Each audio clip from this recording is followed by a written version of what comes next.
इस चैप्टर का नाम तो है एरियाज रिलेटेड टू सर्कल।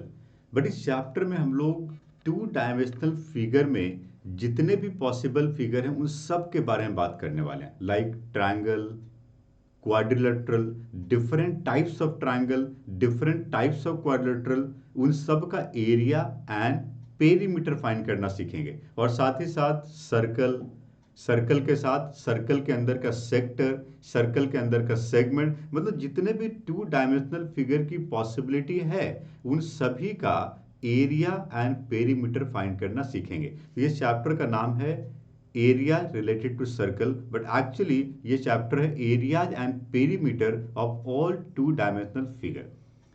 ये बहुत इंपॉर्टेंट चैप्टर है और ये फार्मूला बेस्ड है। बस बहुत सारे बच्चे इसको समझते हैं कि ये बस फार्मूला पुट करो आंसर आ जाएगा, ऐसा नहीं है। यहाँ पर इस पूरे चैप्टर में आपको कैलकुलेशन सीखना पड़ेगा, क्योंकि ये एक ऐसा चैप्टर है जो आपके फाइनल एग्जाम में आपके मार्क्स को नीचे ले जाएगा due to lack of time management. क्योंकि कई बार ऐसे क्वेश्चन आएंगे जहां पर आप कैलकुलेशन बहुत लेंदी कर दोगे, जो कि 2 मिनट में हो सकता था, आप उसको 10 मिनट में करोगे। तो आपको इस पूरे चैप्टर में फॉर्मूला तो याद करना ही है, साथ ही साथ कैलकुलेशन का टेक्निक सीखना है। कैलकुलेशन को इजी कैसे बनाया जाए इसके बारे में जानना है। तो इस पूरे वीडियो को आप एंड तक देखो, इसमें मैं जितने भी डिफरेंट टाइप के एग्जांपल्स हो सकते हैं वो सारे टाइप के एग्जांपल्स को लेकर दिखाऊंगा, और मैं आपको पूरा कैलकुलेशन भी दिखाऊंगा कि कैलकुलेशन को आसान कैसे बनाया जाए। पाई की वैल्यू कब पुट करनी है, कब नहीं पुट करनी है, कब कॉमन लेना है, कब आइडेंटिटी यूज करनी है, कब वैल्यू पुट करना है, ये सारी बातें मैं इस पूरे वीडियो में आपको बताऊंगा। ठीक है, चलिए शुरू करते हैं। सबसे पहले हम फार्मूला को देखते हैं। सबसे पहले फार्मूला देखो, हमारे पास सबसे पहला है formula related to areas of triangle and quadrilateral. तो मैंने यहाँ पे हेडिंग बनाया है different type of triangle, its perimeter and area. सबसे पहला हमारे पास है पेरीमीटर एंड दूसरा कॉलम हमारे पास है एरिया। एरिया एंड पेरीमीटर के बारे में बात कर रहे हैं हम लोग। ठीक है, स्केलिन ट्राइंगल, स्केलिन, ये सब जो भी मैं फॉर्मूला यहाँ पे देख रहा हूँ ये सभी फॉर्मूला आप प्रीवियस क्लासेस में ऑलरेडी पढ़ चुके हो, बट एक बार मेमोराइज करते हैं और अपने नोटबुक में इसका नोट्स जरूर बनाइए। ठीक है, स्केलिन ट्राइंगल में पेरीमीटर का मतलब होता है लेंथ ऑफ बाउंड्री। जब भी आप किसी क्वेश्चन में पेरीमीटर फाइंड कर रहे हो, मतलब आप उस ट्राइंगल के तीनों साइड को ऐड कर रहे हो, तीनों साइड के लेंथ को ऐड कर रहे हो। तो आप यहाँ पे a plus b plus c add कर रहे हो, this is called the perimeter. तो स्केलिन ट्राइंगल में a plus b plus c हो गया। और हीरोस फॉर्मूला में हमने पढ़ा था कि जब भी आप किसी स्केलिन ट्राइंगल का एरिया फाइंड करते हो तो आप इस फॉर्मूले को यूज करते हो, square root of s multiply s minus a multiply s minus b multiply s minus c, and s is called semi perimeter, जो कि यहाँ पे लिखा हुआ है। ठीक है, या यदि किसी क्वेश्चन में बेस एंड हाइट पता है तो आप half into base into height से भी एरिया ऑफ ट्राइंगल पता कर सकते हो। ये किसके लिए? स्केलिन ट्राइंगल के लिए। ठीक है, दूसरा है हमारे पास आइसोसेलेस ट्राइंगल। आइसोसेलेस ट्राइंगल वो ट्राइंगल होता है जिसकी दो साइड्स इक्वल होती है। ठीक है, तीसरा हमारे पास इक्विलैटरल, जो कि सबसे इंपॉर्टेंट है।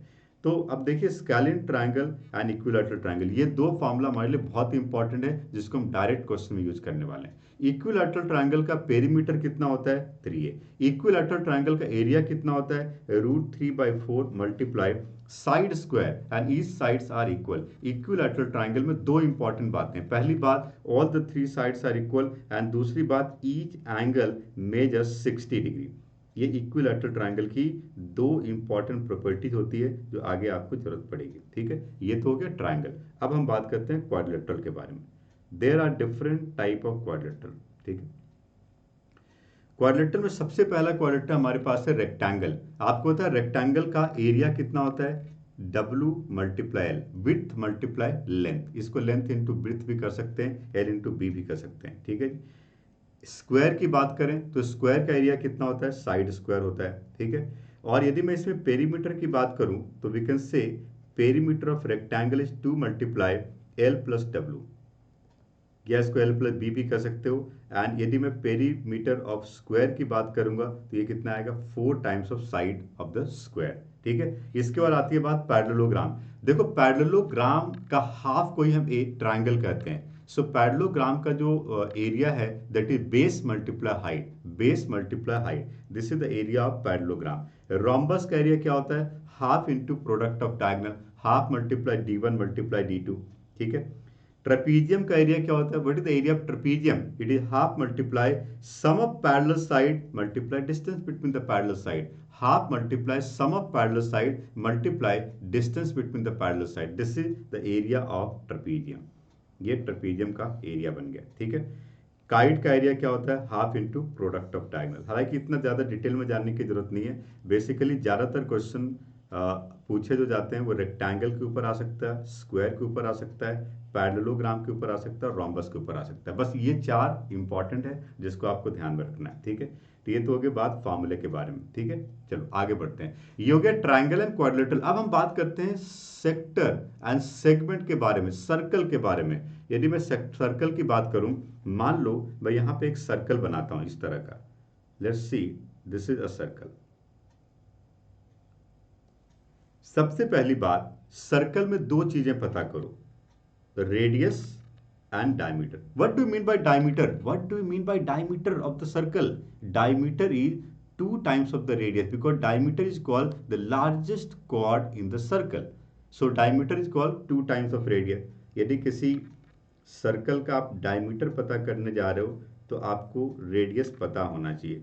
इवन आप सर्कल के किसी भी क्वेश्चन को करने जा रहे हो, सबसे पहले उसका रेडियस पता होना जरूरी है। यदि रेडियस पता होगा तो हम सब फाइंड कर सकते हैं जो भी आगे हमसे पूछा जाएगा। पहली बात डायमीटर।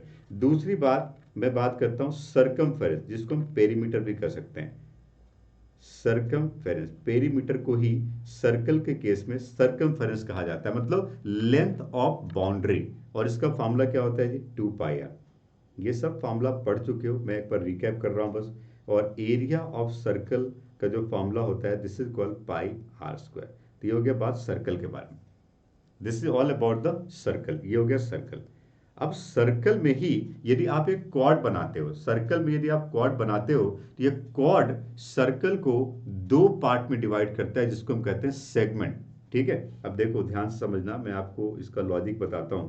ये तो हो गया सर्कल के बारे में बात। मैं यहाँ पर एक और सर्कल बनाता हूँ। अब कॉन्सेंट्रेट करिएगा, क्योंकि इस पूरे चैप्टर में नई बात यही है। बाकी बातें अभी तक जो हमने कही या पहले कहीं ना कहीं पढ़ चुके थे, बट ये बिल्कुल नई बात है।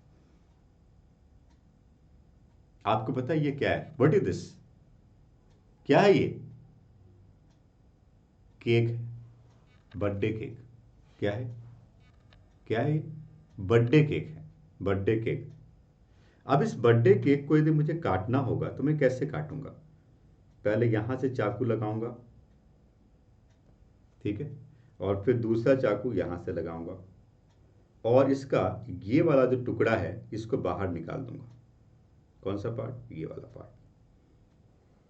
चाकू लगा के हमने ये पार्ट को बाहर निकाल दिया। तो ये जो सर्कल का पार्ट आपने बाहर निकाल दिया, इसी को हम कहते हैं sector of the circle. This is called the sector. समझे बात को? आपके पास एक केक है, केक कैसे काटते हो आप? मैंने यहां पे दिखाया कैसे काटते हो। तो इस तरह से यदि आपने केक को काटा है तो उस टुकड़ा को जो बाहर निकाला है, जिसको आप किसी को खिलाने वाले हो, that is called the sector of the circle. यही उस सर्कल का सेक्टर कहा जाता है।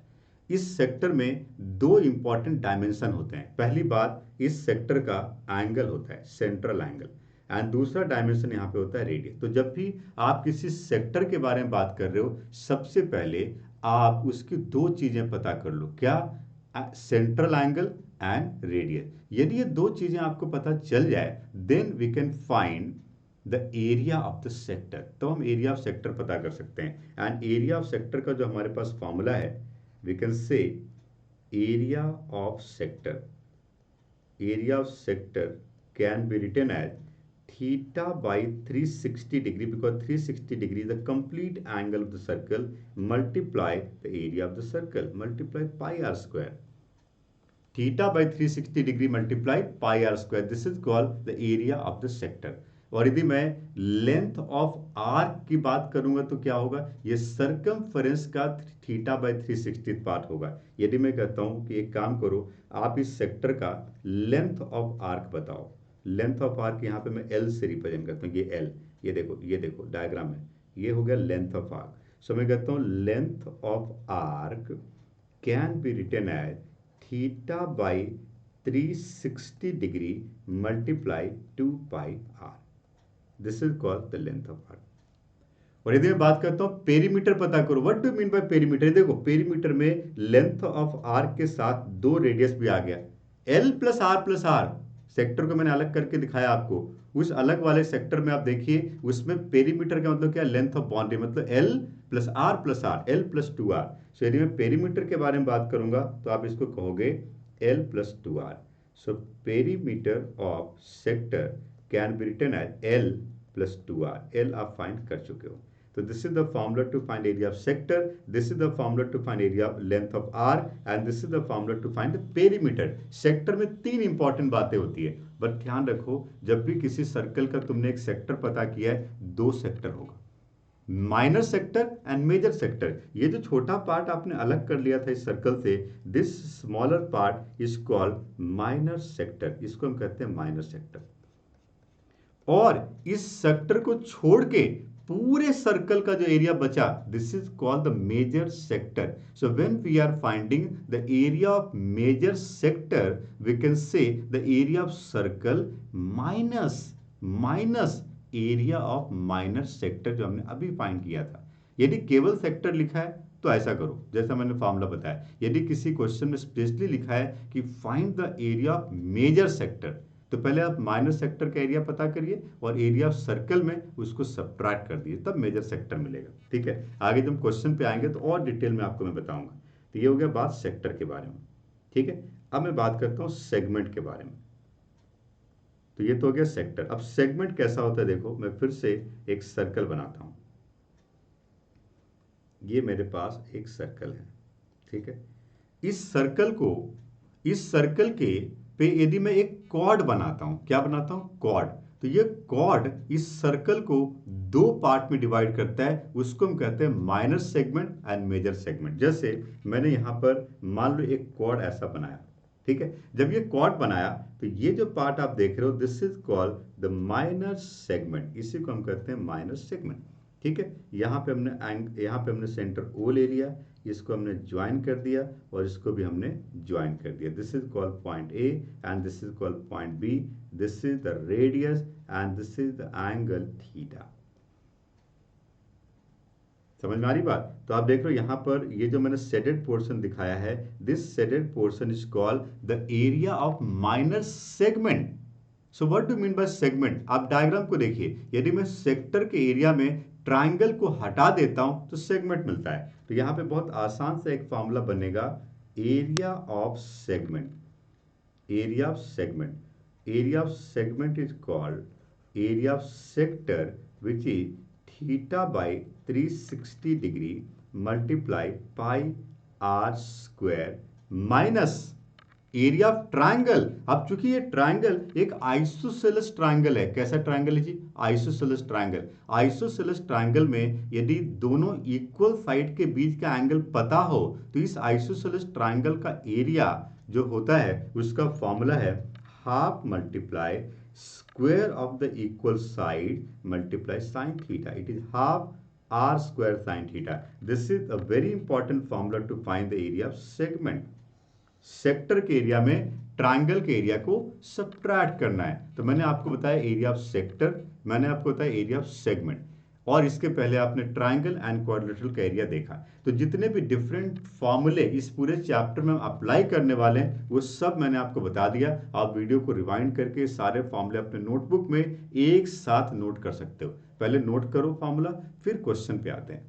अब मैं आपको डिफरेंट टाइप के प्रॉब्लम को सॉल्व करने का लॉजिक एंड उसके कैलकुलेशन का टेक्निक समझाऊंगा। वन बाय वन देखते हैं। सबसे पहला क्वेश्चन मेरे पास ये है, पढ़िए, रीड द क्वेश्चन, पढ़िए क्वेश्चन को।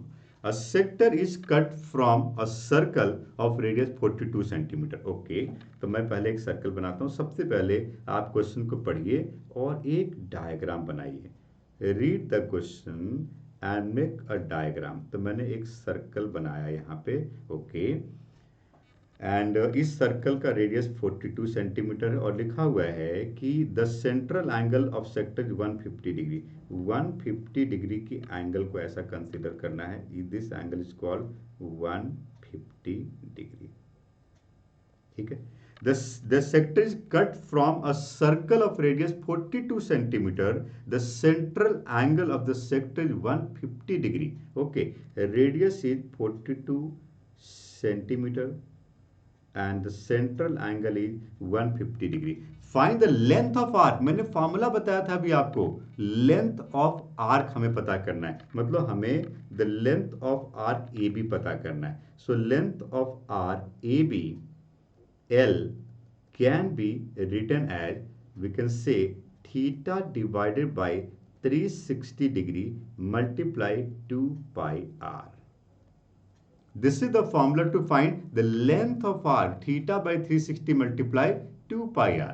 So theta कितना है, r कितना है, सब दिया हुआ है क्वेश्चन में. और जहां तक पाई का सवाल है तो पाई की वैल्यू हमेशा 22/7 लिया करो. हाँ, यदि किसी क्वेश्चन में ये बात ब्रैकेट में मेंशन है कि 3.14 लेना है तो लो, अदरवाइज जनरली पाई की वैल्यू को 22/7 ही लेते हैं. ठीक है, तो अब देखिए theta by 360 multiply 2 pi r, इसकी वैल्यू को पुट करते हैं. पुट करो, थीटा तो 150 डिग्री दिया हुआ था, it is 150 degree divided by 360 degree multiply 2 multiply 22/7 और multiply radius is equal 42. Cancel वगैरह करता हूँ, 7 6 जा 42, 0 से 0 कैंसिल हो गया और ये हो गया 15, 5 3 जा 15 एंड 12 3 जा 36. ठीक है, ओके. 6 मल्टीप्लाई टू 12 से 12 भी कैंसिल हो गया और बचा कितना, 5 मल्टीप्लाई 22, सिर्फ 5 और 22 रह गया. सो ये हो गया 110 सेंटीमीटर स्क्वायर. तो आपने देखा, sorry centimetre, length of arc 110 centimetre. आपने देखा यहाँ पे कहीं पर भी हमें रफ वर्क की जरूरत नहीं पड़ी. एरिया रिलेटेड टू सर्कल इस चैप्टर के mostly question without rough work solve हो जाता है. बट कई सारे बच्चे जब इस चैप्टर को सॉल्व करते हैं तो चैप्टर के 5-7 क्वेश्चन करते करते इतने ज़्यादा रफ वर्क हो जाते हैं कि नोटबुक बिल्कुल कचरा दिखने लगता है. बट ऐसा नहीं है, आप कैलकुलेशन को सीखिए, ये चैप्टर आपके लिए बहुत आसान है. 2 इंपॉर्टेंट चैप्टर हैं इस तरह के, एक तो area related to circle and दूसरा सरफेस एरिया एंड वॉल्यूम. इन दोनों चैप्टर में यदि आपने कैलकुलेशन का मेथड सीख लिया तो आपको रफ वर्क करने की जरूरत रेयर किसी क्वेश्चन में पड़ेगी. ज़्यादातर क्वेश्चन बिना रफ वर्क का सॉल्व हो जाता है. ठीक है, अगला क्वेश्चन देखिए. अगला क्वेश्चन मेरे पास है, प्रैक्टिकली सोचना पड़ेगा. प्रैक्टिकली सोचो. A car has wheels which are 80 centimeter in diameter. Okay, एक कार का व्हील है, ये देखो मैंने बना दिया wheel. A car has wheels are 80 centimeter in diameter. How many complete revolution does each wheel make in 10 minutes when the car is moving at a speed of 66 km per hour? तो ये car का speed पता है हमें जी, और speed कितना है, 66 kilometre per hour. और इस कार का टाइम पता है हमें और वो कितना है, 10 मिनट. क्वेश्चन लिखा हुआ है कि व्हील जो है वो 10 मिनट में कितनी बार मूव करेगा. तो सबसे पहले मुझे पता करना है कि 10 मिनट में ये व्हील कितनी दूर जाएगा. What is the distance covered in 10 minute. पहले ये पता करना है.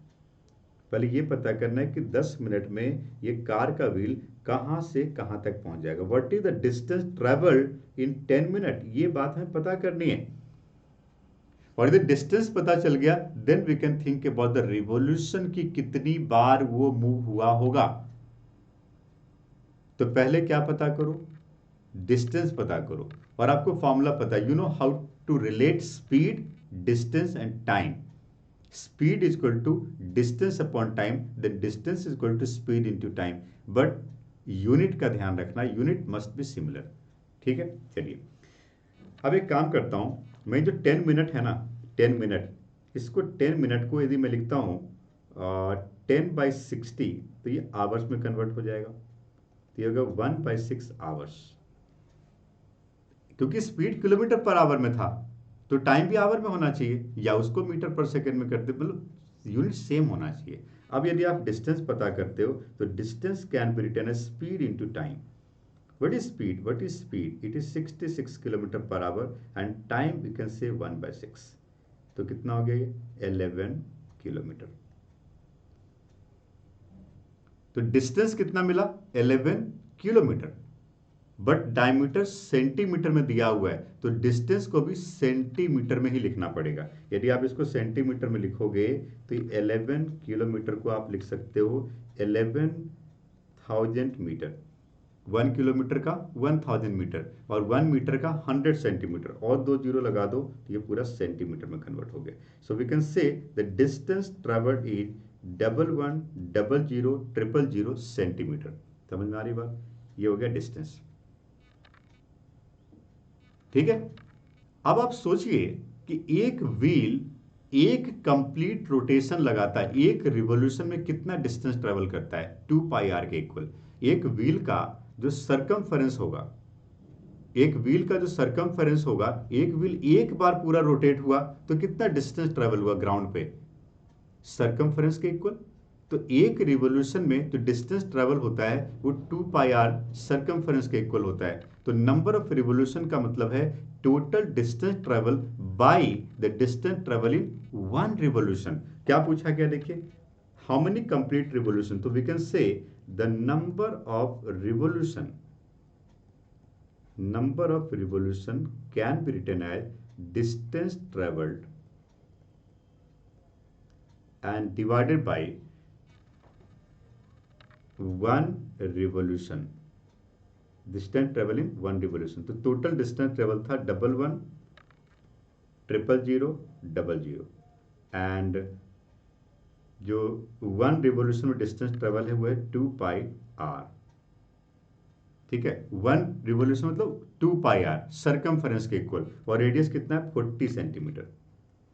रेडियस इज 80/2 क्योंकि डायमीटर 80 था. अब ये सारे यूनिट सेम है, आप इसको सिंप्लीफाई करोगे 11100000 डिवाइडेड बाय 80 मल्टीप्लाई 22/7. ठीक है. सिंप्लीफाई करते हैं, एक जीरो यहाँ पे कैंसिल हो गया, और यदि मैं इसको 11 से कैंसिल करूँ तो 2, और इसको 11 से कैंसिल करूँ तो 1 1 2 3 4 टाइम 0. ठीक है. तो ये हो गया 70000 डिवाइडेड बाय 16. कैंसिल करो, 16 4 जा 64. ठीक है. और 16 3 जा 48, 120.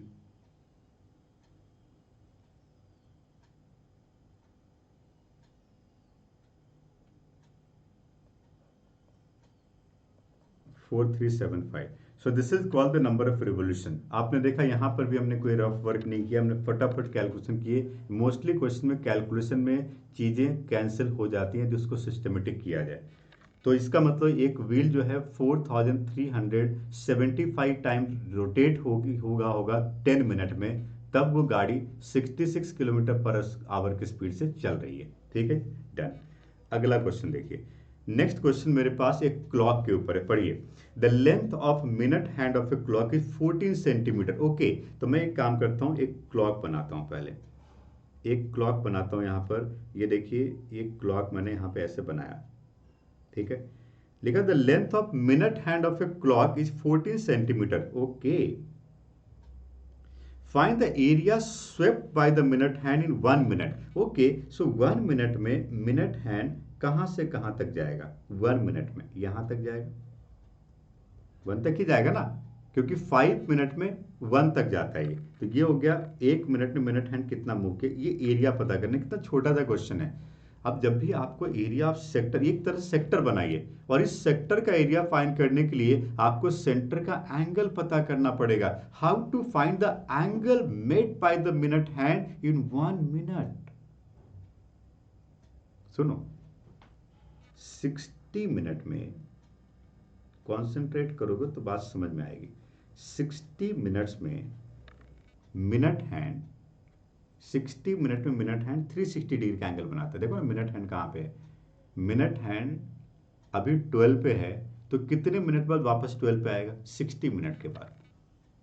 मिनट हैंड 60 मिनट में एक कंप्लीट रोटेशन, एक कंप्लीट रोटेशन लगाता है, और उसमें 360 डिग्री का एंगल बनाता है. तो 60 मिनट में 360 डिग्री का एंगल बनाया, तो 1 मिनट में कितने डिग्री का एंगल बनाएगा? 360 डिवाइडेड बाय 60 कितना हो गया जी? 6 डिग्री. इसका मतलब जो सेंटर का एंगल मुझे मिल रहा है थीटा, वो मिल रहा है 6 degree. So we got the angle and we have the length of this hand, length का मतलब रेडियस मिल गया मुझे, तो एंगल मिल गया और रेडियस मिल गया. Now what we have to find, we have to find the area. Okay, so we can say the area can be written as theta by 360 degree multiply pi are square. क्या हो गया area? Theta by 360 degree multiply pi are square. यही तो area of sector का formula. Put कर दो. Theta ही नहीं पता था इस क्वेश्चन में. प्रैक्टिकली हमने सोचा कि मिनट हैंड 1 मिनट में कितने डिग्री का बनाता है एंगल, तो पता चला 6 डिग्री का, तो इस सेक्टर का एंगल मिल गया. Now we can find the area. We can say it is 6 degree by 360 degree multiply pi की वैल्यू ऑलरेडी क्वेश्चन में दी गई है 22/7 और मल्टीप्लाई रेडियस वी कैन से 14 स्क्वायर. इसको मैं 14 मल्टीप्लाई 14 लिख सकता हूँ. ठीक है, सिंप्लीफाई करता हूँ. ये बन गया 60, ये कैंसिल हो गया 2 से, ये हो गया 30 और ये हो गया 11. ठीक है जी, और this is call 15 and this is call 7. तो इसको मैं कह सकता हूँ 11 मल्टीप्लाई 7 टू जा 14 बाई 15. 11 मल्टीप्लाई 14 हो गया 4 5 154 बाई 15, इट इज 10.26. क्या होगा जी? Centimetre square. ठीक है, तो इस तरह से हमने इसका एरिया पता किया. चैलेंजिंग पार्ट इस क्वेश्चन में क्या था? एंगल इन 1 मिनट फाइंड करना. ये लॉजिक आपने सीख लिया. चलो आगे बढ़ते हैं. ज्यादातर क्वेश्चन इस चैप्टर में जो आगे पूछे जाएंगे वो शेडेड पोर्शन के ऊपर होगा. मोस्टली क्वेश्चन जैसे इस क्वेश्चन में आप देख रहे हो, शेडेड पोर्शन का एरिया कैसे पता करते हैं. इस लॉजिक को सीखने के लिए पहले आपको यह समझना है कि कौन से एरिया में किसको ऐड या सब्ट्रैक्ट किया जाए जिससे कि शेडेड पोर्शन मिले. पढ़िए क्वेश्चन के स्टेटमेंट को. Find the area of the shaded portion in the given figure if the radii of two concentric circle are 7 centimeter and 14 centimeter respectively.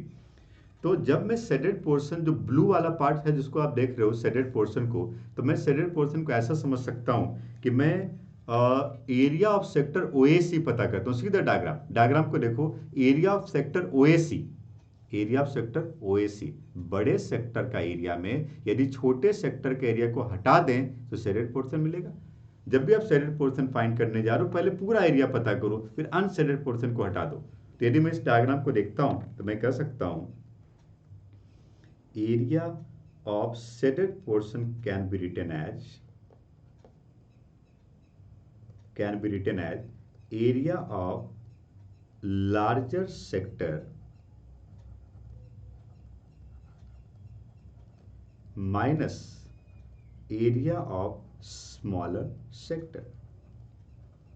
Larger sector के एरिया में स्मॉलर सेक्टर के area को subtract करना है. Larger sector के area को में smaller sector के एरिया को सब्ट्रैक्ट करना है. और इन दोनों का एरिया आप कैसे लिखोगे? Theta by 360 degree multiply pi capital R square minus theta by 360 degree multiply pi small r square. Theta by 360 degree, theta कितना है जी? 40 डिग्री. सो मैं एक काम करता हूँ, theta by 360 multiply pi common ले लेता हूँ. ठीक है, बड़े सर्कल का रेडियस कितना था? 14. ओके, 14 स्क्वायर एंड छोटे सर्कल का रेडियस 7 स्क्वायर हो गया. ज्यादातर क्वेश्चन में यदि आप किसी दो या दो से ज्यादा एरिया को ऐड या सब्ट्रैक्ट करते हो, ध्यान से सुनो मैं क्या कह रहा हूं. जब भी किसी क्वेश्चन में आप दो या दो से ज्यादा चीजों के एरिया को ऐड या सब्ट्रैक्ट करते हो तो उसमें यदि कुछ कॉमन पार्ट है तो पहले इसको कॉमन लो ताकि बार बार उसकी वैल्यू नहीं पुट करनी पड़े. जैसे मैंने यहाँ पे theta by 360 into pi common लिया. अब बड़े सर्कल का रेडियस स्क्वायर माने छोटे सर्कल का रेडियस स्क्वायर बचा, मैंने वैल्यू पुट कर दी. अब 14 का स्क्वायर मत करो और 7 का स्क्वायर मत करो, लेंदी हो जाएगा. आइडेंटिटी लगाइए, ए स्क्वायर माने बी स्क्वायर, कैलकुलेशन आसान हो जाएगा. कैलकुलेशन ही मैं आपको सिखाने की कोशिश कर रहा हूं. तो आप देखिए ये कैंसिल हो गया, 1/9 हो गया ये, और pi is called 22/7 multiply 14 square minus 7 square, मतलब a square minus b square is called a plus b multiply a minus b. तो 14 प्लस 7 कितना हो गया 21, एंड 14 माइनस 7 कितना हो गया 7। तो 7 और 7 कैंसिल हो गया। अब आप देख सकते हो ये 3 से कैंसिल हो गया, 7 आ गया, 7 टू जा 14, 7 टू जा 14 प्लस, सॉरी 2 कैसे लिख दिया, 7 टू जा 14, 7 टू जा 14 plus 1 15, 154/3।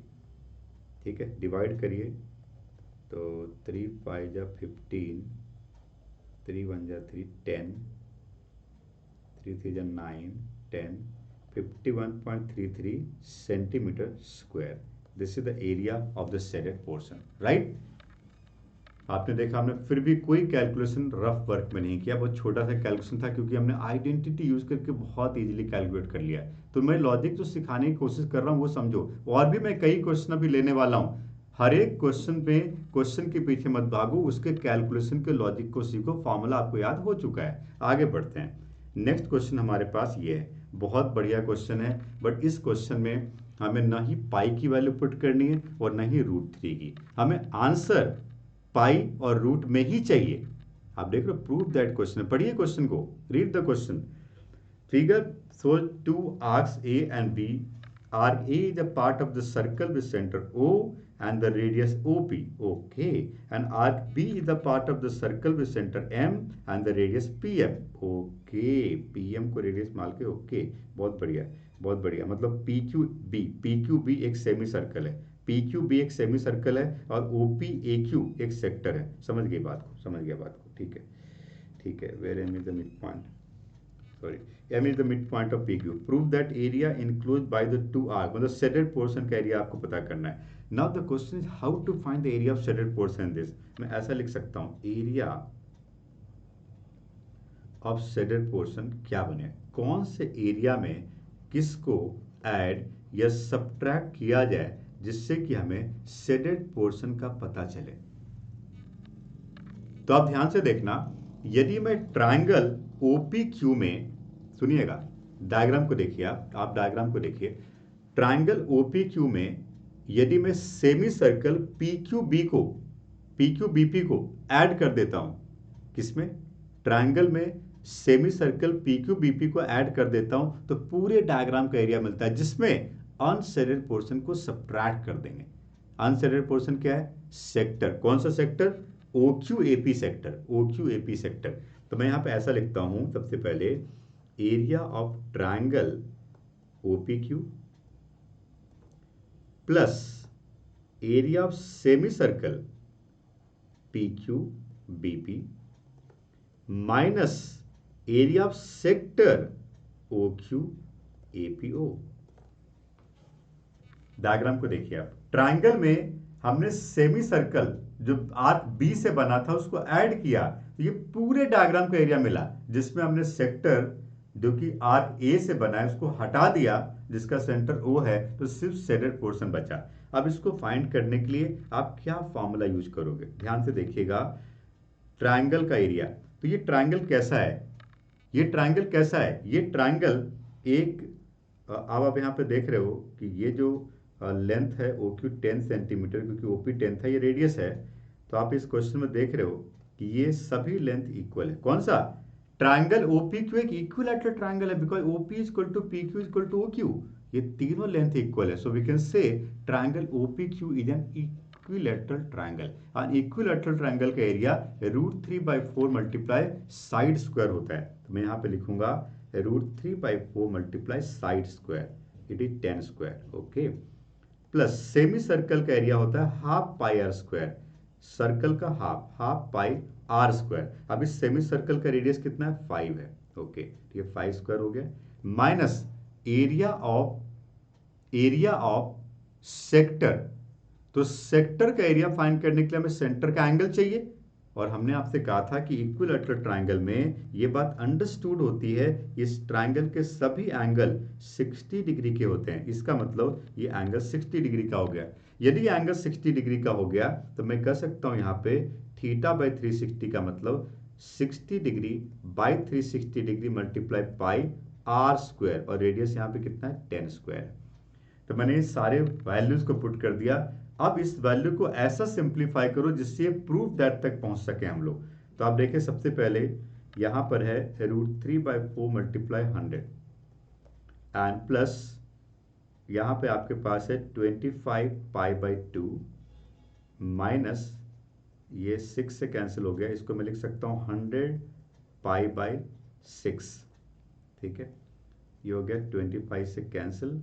So finally we got 25√3 and इन दोनों का यदि एलसीएम लिया जाए, एक काम करता हूँ, इन दोनों में मैं 25/2 कॉमन ले लेता हूँ, 25π/2 कॉमन लेता हूँ, तो क्या बचता है 1 माइनस 4/3।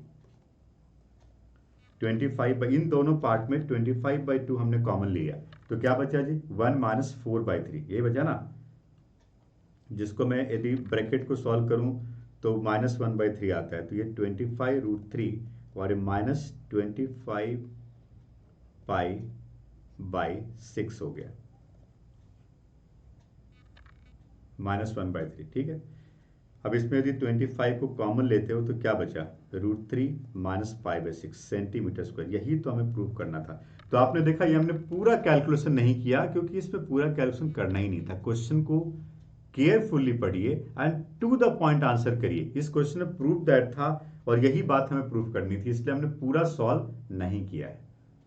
यदि पूरा सॉल्व करना होता तो हम यहाँ पे पाई की जगह पे 22/7 एंड √3 की जगह पे 1.732 पुट करते, बट उसकी जरूरत थी नहीं इस क्वेश्चन में।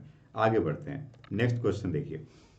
अब हमारे पास बहुत इंटरेस्टिंग क्वेश्चन है ये, आपके पास इसका डायग्राम नहीं है तो स्टेटमेंट को पढ़ के एक डायग्राम बनाते हैं। सबसे पहले it is propose to add a square lawn with each side 58 metre two circular ends. Okay, तो सबसे पहले मुझे एक स्क्वायर बनाना है। ओके, तो first we have to make a square.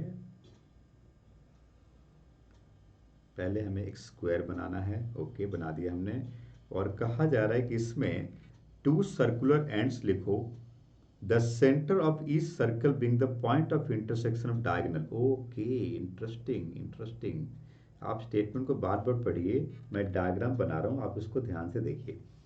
तो यहाँ पर हमारे पास एक स्क्वायर ABCD है और इसके दो एंड पे हम ऐसा 2 सर्कल बनाते हैं जिससे कि उस सर्कल का सेंटर पॉइंट O होना चाहिए, that is the point of intersection of diagonal. तो इसका मतलब ये सर्कल कुछ ये सर्कल कुछ ऐसा बनेगा, ये बना, ठीक है, और दूसरी तरफ बनाओगे तो ये कुछ ऐसा बनेगा। इसका सेंटर O है, इस बात का ध्यान रखना। सेंटर, इसका डायमीटर AD नहीं है, इसका डायमीटर BC नहीं है, इसका सेंटर O है, मतलब इसका रेडियस क्या है OD, OA, OC and OB, these are the radius. ठीक है जी, अब क्वेश्चन को पढ़िए। ये 58 मीटर का था, बहुत अच्छी बात है, ये 58 मीटर का था, ये सारे लेंथ 58 मीटर के हैं। ठीक है, अब क्वेश्चन में लिखा हुआ है it is propose to add to a square lawn with each side 58 metre 2 circular ends, the centre of each circle being the point of intersection of diagonal of the square, find the area of whole lawn. Whole lawn का area पता करना है। पता है क्या करोगे आप सबसे पहले मैं आपको बताता हूं, एक काम करो, सबसे पहले तो आप इस पार्ट का एरिया पता करो। Just a minute. सबसे पहले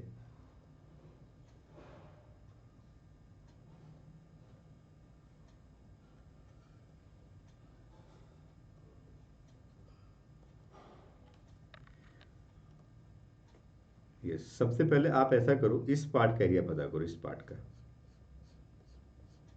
स्क्वायर, और स्क्वायर के एरिया में हम इस पार्ट के एरिया को ऐड कर देंगे। ये सेगमेंट को रिप्रेजेंट कर रहा है। What is this? ये जो सर्कुलर एंड देख रहे हो ना, इस circular and it is a kind of segment, ये एक सेगमेंट को रिप्रेजेंट कर रहा है। तो पहले मैं स्क्वायर का एरिया करूंगा और फिर इन दोनों सेगमेंट के एरिया को ऐड कर दूंगा। बट इन सबको फाइंड करने के लिए मुझे सेगमेंट का रेडियस पता करना पड़ेगा। हमने पढ़ा है स्क्वायर की प्रॉपर्टी में कि the diagonal of a square bisect at right angle. इसका मतलब ये एक राइट एंगल ट्रायंगल बना रहा है, और यदि मैं OA और OB को आर मान लेता हूं, तो यहां पे पाइथागोरस थ्योरम से मुझे रेडियस मिल सकता है। देखिए, इन ट्राइंगल AOB यदि मैं पाइथागोरस लगाता हूं तो मैं लिख सकता हूं AB square is equal to OA square and plus OB square, and AB square का मतलब है 58 square is equal to R square and plus R square. So 58 square is equal to 2R square. So therefore R square is equal to 58 square divided by 2. Then radius is equal to 58 by root 2. आप इसको rationalise कर लोगे, root 2 से multiply divide कर लो तो 58 root 2 by 2, आप इसको लिख सकते हो 29 root 2. This is called the radius. Radius we can say 29 root 2. So we got the radius, we got the radius, हमें रेडियस मिल गया, हमें रेडियस मिल गया. We got the radius, this is 29 root 2. ठीक है. अब हमें पूरे लॉन का एरिया पता करना है, तो area of square plus 2 area of segment. तो मैं इसमें लिखता हूं area of complete lawn, area of lawn it can be written as area of square and plus 2 times of area of segment. यहाँ पे सेगमेंट की बात की जा रही है. एरिया ऑफ स्क्वायर क्या हो गया 58 स्क्वायर, साइड मल्टीप्लाई साइड. ठीक है. 2 मल्टीप्लाई एरिया ऑफ सेगमेंट क्या होगा, what do mean by segment, theta by 360 into pi are square minus half are square sine theta. Theta कितना है 90 डिग्री है, तो 90 degree by 360 degree multiply pi are square minus half are square sine theta, sine 90 degree. ठीक है. Value put करो तो हो गया 58 स्क्वायर एंड प्लस 2 मल्टीप्लाई, यदि मैं आर स्क्वायर को कॉमन ले लेता हूं तो ये बनता है 1/4 पाई माइनस 1/2 मल्टीप्लाई 1. अब पाई की वैल्यू पुट करो और सिंप्लीफाई करो. रेडियस आपको पता चल चुका है 29 रूट 2. अब कैलकुलेशन, आपको मैं इतने सारे क्वेश्चन का कैलकुलेशन बता चुका हूं, आपको बता है कैलकुलेशन करना कैसे है. जो भी कॉमन पार्ट है उसको पहले कॉमन लेना है और रिमेनिंग ब्रैकेट की वैल्यू को सॉल्व करनी है, तो आप पूरा कैलकुलेशन करोगे और आंसर तक पहुंचोगे. अगला क्वेश्चन देखो, नेक्स्ट क्वेश्चन इंटरेस्टिंग. अब ये फिर से शेडेड पोर्शन का क्वेश्चन है और इसमें डायग्राम पहले से ही दिया हुआ है. ये जो छोटा सा शेडेड पोर्शन आप बीच में देख रहे हो, उसको पता है कैसे फाइंड करोगे. एरिया ऑफ ट्रायंगल, कौन सा triangle, ABC minus area of 3 sector. देखो देखो देखो डायग्राम को देखो. पहले शेडेड पोर्शन को आइडेंटिफाई करो और ये पता करो कि शेडेड पोर्शन का एरिया मिलेगा कैसे. उसके बाद उन डायमेंशन, जो मिसिंग डायमेंशन है, उसको पता करने की कोशिश करेंगे. तो इस शेडेड पोर्शन का एरिया पता करने के लिए आप देख सकते हो area of shaded portion can be written as, area of shaded portion can be written as area of triangle. कैसा ट्रायंगल है ये, equilateral triangle ABC minus 3 times of area of sector, और इन सभी सेक्टर का एंगल 60 डिग्री का है. तो सबसे पहली बात, मुझे ट्रायंगल का साइड पता करना है और उसके लिए मुझे रेडियस पता करना है. ठीक है. देखो गिवन पार्ट क्या है, इक्विलैटरल ट्रायंगल का एरिया दिया. बहुत अच्छी बात है, बहुत अच्छी बात है. एक काम करो, रेडियस को R मान लो. मैं डायग्राम में रिप्रेजेंट करता हूं. रेडियस को R मान लो. इन सभी सर्कल का रेडियस R है, तो ट्रायंगल की साइड कितनी है 2R. ट्रायंगल की साइड कितनी है 2R. यदि मुझे रेडियस पता चल गया तो सब मिल जाएगा. Okay okay. So area of equilateral triangle can be √3/4 multiply side square. ठीक है. ओके. एरिया यहाँ पे दिया हुआ है 173,205 is equal to √3/4 multiply 2R square. क्योंकि साइड ऑफ द ट्रायंगल क्या हो गया 2R हो गया.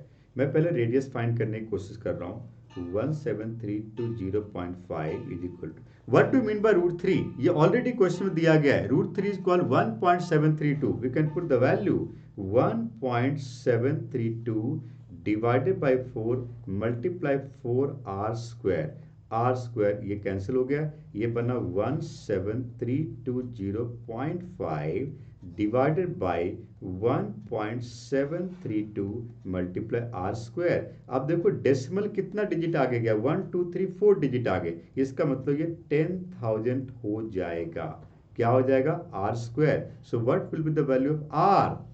We can say R is equal to 100 centimetre. Interesting, यही चैलेंजिंग पार्ट था इस क्वेश्चन में कि इक्विलैटरल ट्रायंगल का एरिया वो भी डेसिमल में कॉम्प्लिकेटेड सा दिया गया है, तो आप इससे साइड ऑफ द ट्रायंगल कैसे पता करोगे? और साइड मिल गया तो रेडियस मिल गया। हमने पहली साइड को 2r मान लिया था, अब रेडियस मिल गया।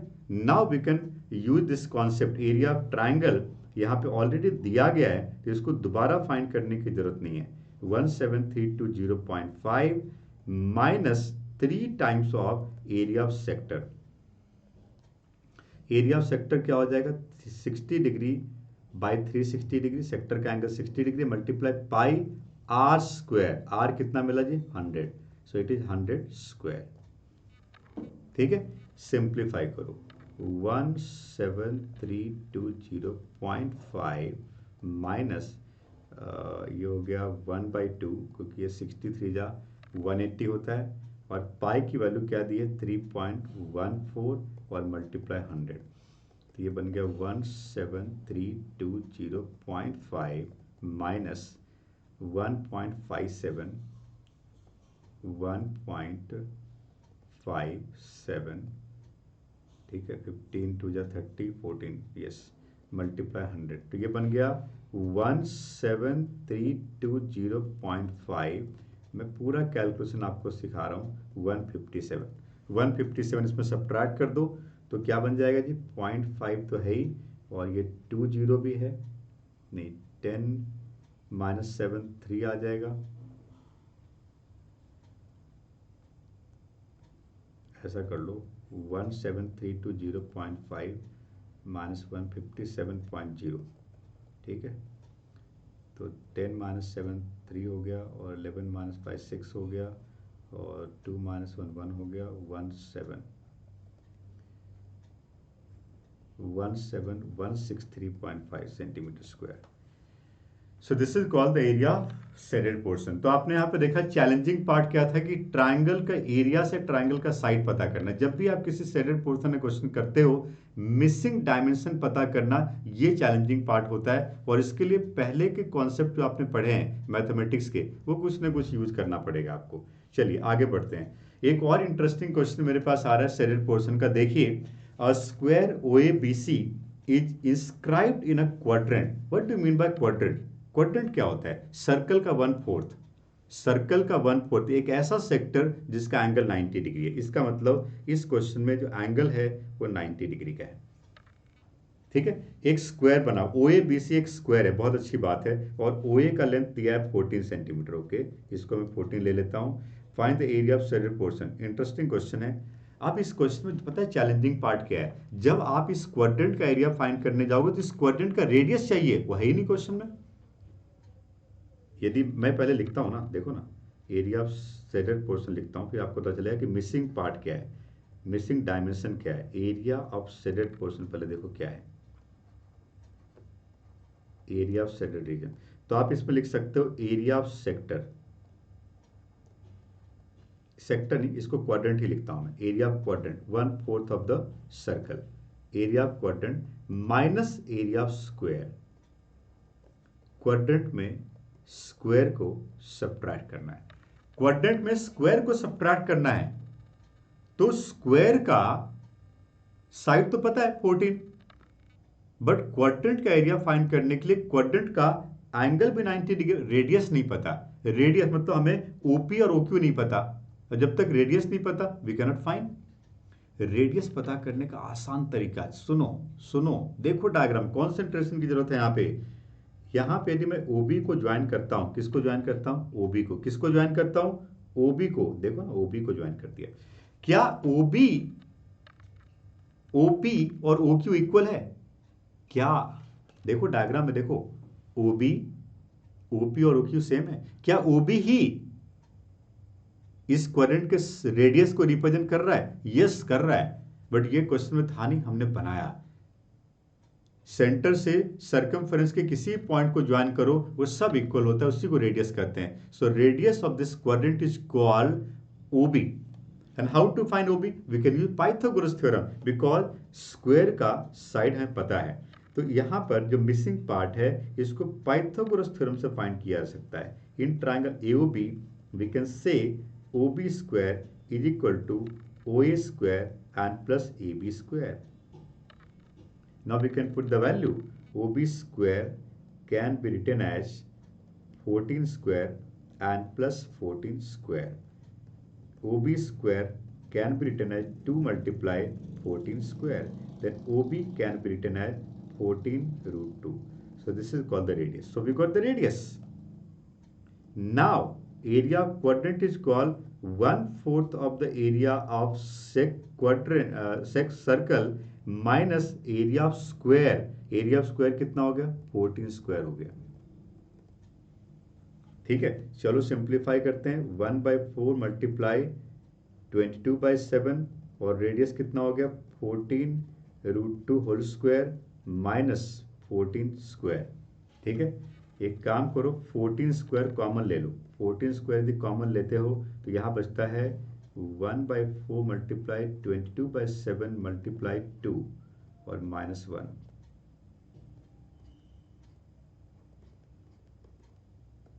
14 स्क्वायर मल्टीप्लाई 11/7 -1। देख लो किस तरह से कैलकुलेशन कर रहा हूँ मैं। 14 स्क्वायर 196 मल्टीप्लाई 4/7। 11 -7 क्या होगा? 4। 6 4 जा 24, 2 and 9 4 जा 36 and 2 38 carry 3 and 4 plus 3 7/7। बस एक डिवाइड करो, you will get the answer. Done. So यहाँ पे आपने पता, यहाँ पे चैलेंजिंग पार्ट क्या था इस क्वेश्चन में? To find the radius of the quadrant. ये चैलेंजिंग पार्ट था इस क्वेश्चन में। ठीक है जी, अगला क्वेश्चन देखिए, इंटरेस्टिंग, ये और बढ़िया क्वेश्चन है। सुनो, इस क्वेश्चन में डायग्राम कुछ नहीं दिया हुआ, खुद से सोचना पड़ेगा।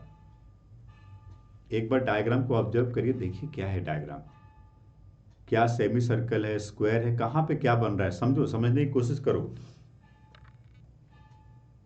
मैं इस डायग्राम को ऐसा दिखाता हूं। मैं इस सभी सेमी सर्कल का डायमीटर ड्रॉ करता हूं पहले, तब समझना हमारे लिए आसान होगा। जब मैं इस सभी सेमी सर्कल का डायमीटर्स को ड्रॉ करता हूं तो ये एक और स्क्वायर बना देता है। ओके, एक और स्क्वायर बनाता है क्या? ओके, ये जो सेमी सर्कल है, इस सेमी सर्कल का रेडियस r है और इस सेमी सर्कल का रेडियस भी r है, और ये सेमी सर्कल का रेडियस भी r होगा और इसका रेडियस भी r होगा। मतलब ये r और r 2r हो जाएगा, है कि नहीं? ये भी सेमी सर्कल का रेडियस। तो अल्टीमेटली ये जो टोटल लेंथ हुआ, ये r प्लस r हुआ, ये 3 सेंटीमीटर और ये 3 सेंटीमीटर, और ये टोटल लेंथ 14 सेंटीमीटर है। तो आप इस बात को समझिए कि जो मैंने बीच में डॉटेड लाइंस बनाई है पूरी, यहां से लेके यहां तक, ये पूरा length 14 centimetre, that is 3 + r + 2r + r + 3, that is called 14। मुझे रेडियस ही पता करना है सर्कल का, सेमी सर्कल का। यदि रेडियस पता चल गया तो काम हो गया।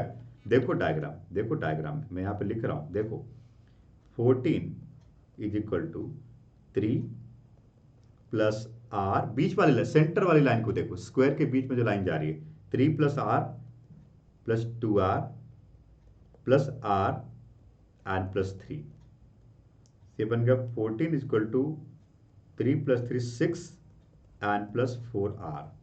सो 14 - 6 कितना हो गया? 8 = 4r। Then r can be written as 2। 8/4 कितना हो गया? 2 हो गया। So we got the radius of this semicircle. Now what we have to find? The area of shaded portion. How to find the shaded portion?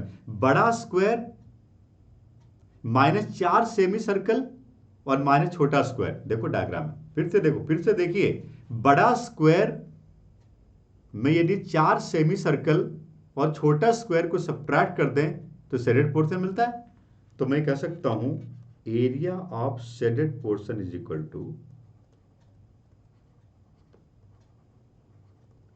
To area of larger square minus 4 times of area of semi circle और minus area of smaller square. इन सब के dimension को लिखो। Larger square का जो dimension है, length है 14 है, तो इसका एरिया 14 स्क्वायर हो जाएगा। 4 multiply area of semi circle क्या है, half pi are square, half pi are square. R कितना था, 2 था, 2 स्क्वायर हो गया। Minus area of smaller square कितना होगा, स्मॉलर स्क्वायर का जो लेंथ है 4 है, तो ये बन गया 4 स्क्वायर। ठीक है जी। सो दिस इज कॉल्ड, अब पाई की वैल्यू 3.14 लेने के लिए कही गई यहाँ पे, तो 14 स्क्वायर हो गया 196 माइनस 4 और 2 को कैंसिल कर दो, यहाँ पे 2 आएगा, तो this is called 8 multiply 3.14 minus 16, so 196 minus 8 4 जा 32, 3 और 8 प्लस 3 11, 125.12 माइनस 16, ये हो गया 196 माइनस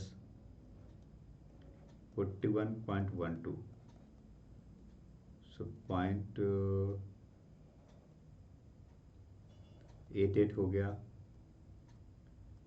और 5 माइनस 1 4 हो गया, और 19 माइनस 4 5 154.88। पूरा कैलकुलेशन मैंने करके आपको दिखा दिया। ठीक है जी। तो यहाँ पे चैलेंजिंग पार्ट क्या था कि जो सेमी सर्कल है उसके बारे में कुछ नहीं दिया, तो हमने कुछ कंस्ट्रक्शन किया जिससे कि सेमी सर्कल का मुझे रेडियस पता चल गया, और उसके बाद हम सब फाइंड कर सकते हैं। चलो अगला क्वेश्चन देखते हैं। इंटरेस्टिंग क्वेश्चन यहाँ पे फिर से एक आ रहा है। शेडेड पोर्शन में एक तो ट्रायंगल है और उसके तीनों कॉर्नर पे 3 सेक्टर को उसमें से हटाना है। सो यदि मैं कहता हूं कि area of shaded portion is equal to area of triangle minus area of 3 sector, so we got the area of shaded portion. ठीक है, डन। तो मैं एक काम करता हूं, मैं यहां पर लिखता हूं area of shaded portion is equal to area of shaded portion is equal to area of triangle ABC minus area of 3 sectors। तीनों कॉर्नर पे जो सेक्टर है उनको सब्ट्रैक्ट कर दो इसमें से। ओके, तो मैं यहाँ पे लिखता हूँ एरिया ऑफ ट्राइंगल ABC क्या होगा, क्योंकि ये राइट एंगल ट्राइंगल है तो इसको मैं half multiply base multiply height ले सकता हूँ, 48 मल्टीप्लाई 14। ठीक है, माइनस इन तीनों सेक्टर के एरिया को ऐड करो, तो तीनों सेक्टर थीटा, तो थीटा का मतलब एंगल ए हो गया, A by 360 degree, angle A वाले सेक्टर का एरिया लो, पाई आर स्क्वायर, रेडियस सबका सेम है 5 सेंटीमीटर, पाई आर स्क्वायर। ठीक है, plus B by 360 degree multiply pi are square and plus angle C by 360 degree multiply pi square. अब इस question में चैलेंजिंग पार्ट ये था कि ये तीनों में से कोई भी एंगल हमें पता नहीं है। एक पता है 90 डिग्री, बाकी एंगल हमें नहीं पता, कोई जरूरत ही नहीं है, ऐड कर देंगे ना। मैंने क्या कहा था, कॉमन लिया करो। ये देखो, ये कैंसिल कर देता हूं मैं, ये 48 मल्टीप्लाई 7 हो गया। यहां पर आप पाई आर स्क्वायर बाय 360 डिग्री को कॉमन ले लीजिए। जब कॉमन लोगे तो बचेगा क्या ब्रैकेट में, a plus b plus c. What do mean by a plus b plus c? It is 180 degree. ये तो sum of all angles of the triangle का फॉर्मूला लग रहा है। तो a plus b plus c 180 degree हो गया। Put कर देंगे इसको, 8 7 जा 56 कैरी 5, 28 प्लस 5 33, 336 माइनस पाई की वैल्यू क्या कही गई, नहीं कही गई, तो 20/7 लो। रेडियस कितना है, 5 है। ओके, तो 5 मल्टीप्लाई 5 लो बाय 360 और मल्टीप्लाई 180, ये हो गया कैंसिल, ये भी हो गया कैंसिल। और क्या पूरा कैलकुलेशन मुझसे ही करा लोगे क्या? थोड़ा बहुत खुद से भी करो यार। 11 मल्टीप्लाई 25/7, तो एक मल्टीप्लाई डिवाइड करना है और क्या सब्ट्रैक्ट करके फाइनल आंसर तक पहुंचो। इस क्वेश्चन में चैलेंजिंग पार्ट था कि जो सेक्टर्स हैं उन सेक्टर का एरिया तो पता करना है, बट उन सेक्टर का एंगल नहीं पता। तो हमें थोड़ी अलग अलग सेक्टर पूछा गया है, तीनों सेक्टर को ऐड करके पूछा गया है ना, तो एक साथ ऐड कर दो, कॉमन लो, तीनों एंगल का सम 180 डिग्री, तो अलग अलग एंगल की जरूरत ही नहीं है। ठीक है जी, चलिए अगला क्वेश्चन। बहुत बढ़िया क्वेश्चन है, इसमें कई सेमी सर्कल बन रहे हैं। देखिए पढ़िए क्वेश्चन को। हमसे पूछा गया perimeter of the shaded portion. तो आपको पता है सेमी सर्कल का पेरीमीटर क्या होता है? 2 पाई आर, 2 पाई आर का हाफ पाई आर। तो इसमें जितने भी सेमी सर्कल बन रहे हैं इन सभी सेमी सर्कल का पाई आर लेना है। देखो ना, मैं यहाँ पे डायग्राम में रिप्रेजेंट करता हूँ। मैं कहता हूँ कि इसको पाई R1 लेते हैं, इस सेमी सर्कल का मिला, इसको पाई R2 लेते हैं, इस सेमी सर्कल का मिला और इसको पाई R3 लेते हैं। तो ये जितने भी सेमी सर्कल थे देखो ना, मिला ना, ये देखो लेंथ ऑफ बाउंड्री, पहला ये बाउंड्री का लेंथ, दूसरा ये बाउंड्री का लेंथ पाई R1 हो गया और इस बाउंड्री का लेंथ पाई R3 हो गया। तो पाई R1 plus pi R2 plus pi R3, यदि इन तीनों सेमी सर्कल का मुझे रेडियस मिल गया और इसको ऐड कर देंगे, will get the answer pi R1 plus pi R2 plus pi R3, pi R1 plus pi R2 plus pi R3। ठीक है, तो अब देखो क्या हो गया यहाँ पे।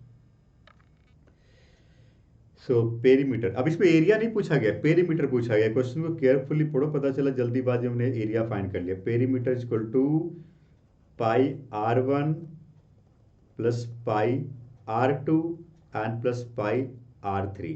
इन सब में यदि मैंने पाई को कॉमन लिया तो क्या मिलेगा?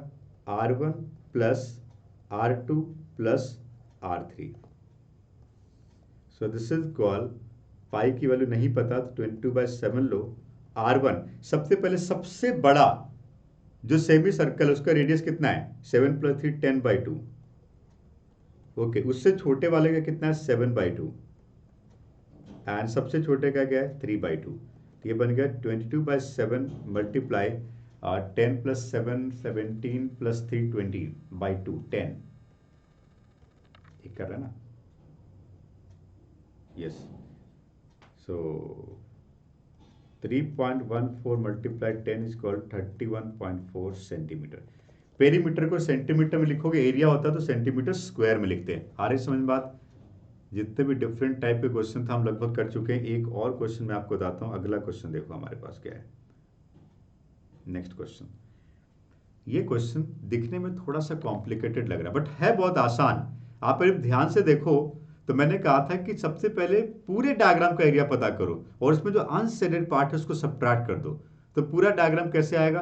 ट्राइंगल, दोनों, मैं इसको कई पार्ट में दिखाता हूँ। सबसे पहले ट्राइंगल को मैं फर्स्ट पार्ट लिखता हूँ, ओके, इस सेमी सर्कल को सेकंड लिखता हूँ और इस सेमी सर्कल को थर्ड। यदि मैं first plus second plus third कर दिया तो पूरा डायग्राम मिल गया। और इसमें जो बड़ा सा सेमी सर्कल है जिसका डायमीटर BC है उसको सब्ट्रैक्ट कर दो, मिल जाएगा ना। Area of triangle first part, area of semi circle second part, area of semi circle third part add किया, माइनस एरिया ऑफ वो सेमी सर्कल जो सबसे बड़ा है जिसका डायमीटर BC है, सब्ट्रैक्ट कर देंगे, पूरे शेडेड पोर्शन का एरिया मिलेगा। अब इसमें कई डायमेंशन दिए गए हैं, देखो 3 4 है। आप यदि पाइथागोरस थ्योरम लगाओगे तो ये 5 हो जाएगा। तो सारे सेमी सर्कल्स के डायमीटर भी पता है और ये ट्राइंगल एक राइट एंगल ट्राइंगल, इसका area half into base into height होगा। ठीक है जी, तो आप इसको करिए। तो क्या करोगे? Area of shaded portion is equal to area of triangle ABC plus area of semi circle with diameter AB, area of semi circle AB plus area of semi circle BC no AC minus area of semi circle BC। So area of triangle हो गया half multiply base multiply height plus area of semi circles का diameter 3 है, half pi R square, half pi semi circle है, half pi R square, R कितना हो गया? 3/2 square plus 1/2 पाई multiply 4/2 square और -1/2 पाई multiply 5/2 square. ठीक है जी। अब ये तो आपके पास हो गया 6 एंड इन तीनों में हाफ पाई कॉमन ले लो तो ये बन गया 9/4 प्लस 16/4 माइनस 25/4। ये तो बड़ा इंटरेस्टिंग क्वेश्चन हो गया है। ये ब्रैकेट जीरो हो गया, 16 प्लस 9 25 माइनस 25 जीरो हो गया। इस वैल्यू को जीरो लिख सकते हो आप।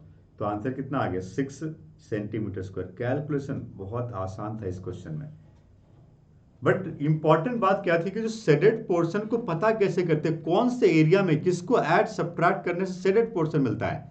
इंपॉर्टेंट बात ये है। तो आप देखोगे जो पार्ट, जो पूरा डायग्राम है उसको किसको किसको ऐड करने से पूरा डायग्राम मिलेगा, उसमें जो अनशेडेड उसको हटा दो, अनशेडेड को हटा दो तो शेडेड पोर्शन मिल जाएगा। ठीक है जी। एरिया ऑफ शेडेड, देखो इस तरह के बहुत सारे क्वेश्चन इस चैप्टर में आपको मिलेंगे, बहुत सारे क्वेश्चन जिसमें कि शेडेड पोर्शन बना होगा। आपको बस ये सोचना है कि पूरे डायग्राम के एरिया में अनशेडेड को हटाना कैसे है। बहुत ईजी है। ठीक है, अगला क्वेश्चन।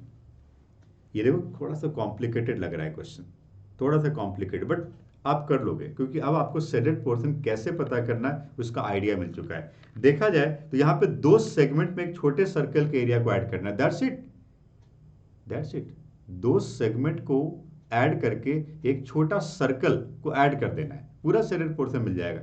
बट सेगमेंट फाइंड करने के लिए हमें उसका रेडियस चाहिए, किसका, बड़े सर्कल का रेडियस चाहिए। देखो क्या क्या दिया हुआ है। AB and CD are 2 diameter. Okay, AB and CD are 2 diameter perpendicular to each other. OD is the diameter of the smaller circle and OA is 7. OA is 7. Okay, तो क्या क्या दिया हुआ है उससे क्या मिल सकता है। देखो OA 7, तो OB भी 7 होगा और OC भी 7 होगा और ये भी 7 होगा। तो छोटे सर्कल का रेडियस 7/2 और बड़े सर्कल का रेडियस 7। इंटरेस्टिंग, कोई चैलेंज नहीं है इस क्वेश्चन में। अब आपको पता चल चुका है कि शेडेड पोर्शन कैसे पता करोगे। So area of shaded portion can be written as area of two segment. एक काम करते हैं, 2 मल्टीप्लाई एरिया ऑफ सेगमेंट कर देते हैं, 2 multiply area of segment and plus area of smaller circle, smaller circle. ठीक है, तो 2 मल्टीप्लाई, ऊपर लिखता हूं मैं यहाँ पे, 2 multiply area of segment. Segment कितना हो जाएगा, इसका एंगल 90 डिग्री है ना, 90 डिग्री। ओके, तो 90 degree by 360 degree, theta by 360 multiply pi are square minus half are square sine theta, that is sine 90 degree. ठीक है, plus area of smaller circle क्या होगा, पाई स्मॉलर सर्कल के radius का square. Simplify करो। अब मैं क्या बताऊंगा इसमें कैलकुलेशन, बहुत सारा कैलकुलेशन मैंने आपको बताया। एरिया रिलेटेड टू सर्कल का बेसिक लॉजिक मैंने आपको बताया, और जितने भी डिफरेंट टाइप के क्वेश्चन कॉन्सेप्ट हो सकते हैं तो कॉन्सेप्ट मैंने आपको बताया। क्वेश्चन तो बहुत है इस चैप्टर में। आप एनसीईआरटी बेस्ड किसी भी रेफरेंस बुक से या प्रीवियस ईयर बोर्ड के क्वेश्चन को प्रैक्टिस करिए। प्रैक्टिस करने के बाद मोस्टली क्वेश्चन का सॉल्यूशन आपको यहाँ मिल जाएगा, और नहीं मिलता है तो ऑनलाइन मैथ्स के यूट्यूब चैनल पे जाके सर्च करिए, वहां पर भी इसका सॉल्यूशन आपको मिल सकता है। यदि आप इस चैप्टर को और ज़्यादा डिटेल में पढ़ना चाहते हो तो गूगल प्ले स्टोर से ऑनलाइन मैथ्स का ऐप डाउनलोड कर लो, और वहाँ पे ये चैप्टर का और ज़्यादा डिटेल्ड वीडियो लेक्चर मिलेगा। एक ही चैप्टर के कई पार्ट मिलेंगे, सारे पार्ट वहाँ पे कवर किए जाएंगे। ठीक है, इस चैनल को सब्सक्राइब करो, और इस तरह के chapter by one shot video और टॉपिक बाई वीडियो आपको यूट्यूब पे टाइम टू टाइम मिलता रहेगा। ठीक है।